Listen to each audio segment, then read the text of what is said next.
You see, the Vedanta is a philosophy based on the Upanishads, and depending upon the interpretation of the Upanishads, we have many schools of Vedanta.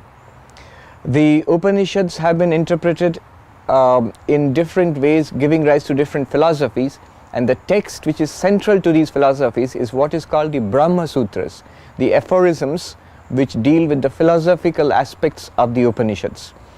Now these Brahma Sutras, different philosophers, different spiritual masters have commented upon them, given explanations which are very different from each other. So there is the non-dualistic explanation of the Brahma Sutras, giving rise to the non-dual school of Vedanta, the Advaita Vedanta.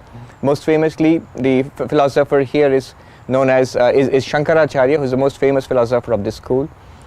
But then there came Ramanujacharya, who gave a different explanation of the same Brahma Sutras and commentaries on the Upanishads and the Bhagavad Gita, and that gave rise to the school of Vishishtadvaita, the qualified non-dualistic school.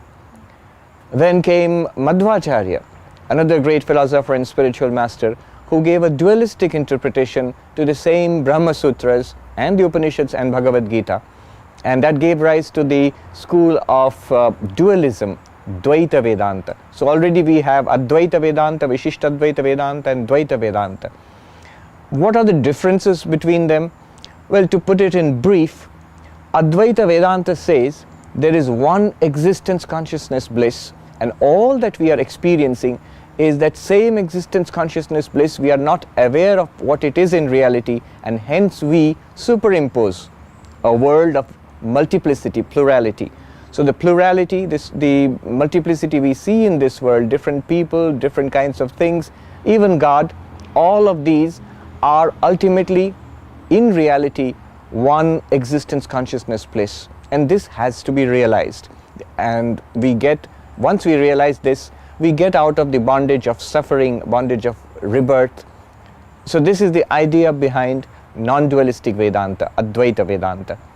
In Vishishtadvaita Vedanta, the idea is that divinity is one whole, a composite whole of which we are all parts. It's not that there is only one homogeneous, non-differentiated existence consciousness bliss, but that this existence consciousness bliss, which they call Narayana or Vishnu, is the divinity of which we, all living beings and this insentient world, we are all parts. The sentient beings are called Chit Amsha, the sentient part, and the insentient beings, that means all the matter and energy we see around us, is called Achit Amsha, the insentient part. And Brahman is Chit, Achit, Vishishta, Brahma. That means Brahman qualified by its sentient parts and its insentient parts. So there is one whole of which we are a part. And spirituality would consist of realizing that we are part of one divine whole, which is an organic unity.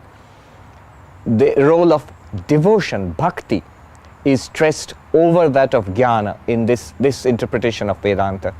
Then again you have the dualistic Vedanta, where the philosopher asks you, does it seem real that we are all different from each other? When we say yes, that's what it seems like.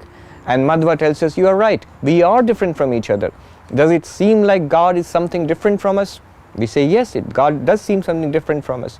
And Madhva tells us, you are right, God is different from us. This world is different from us, and we are all different from each other, but we are all under the care and the love of one divine ruler, which we can call Brahman, God in English. So it's a dualistic school where we are all separate, independent entities.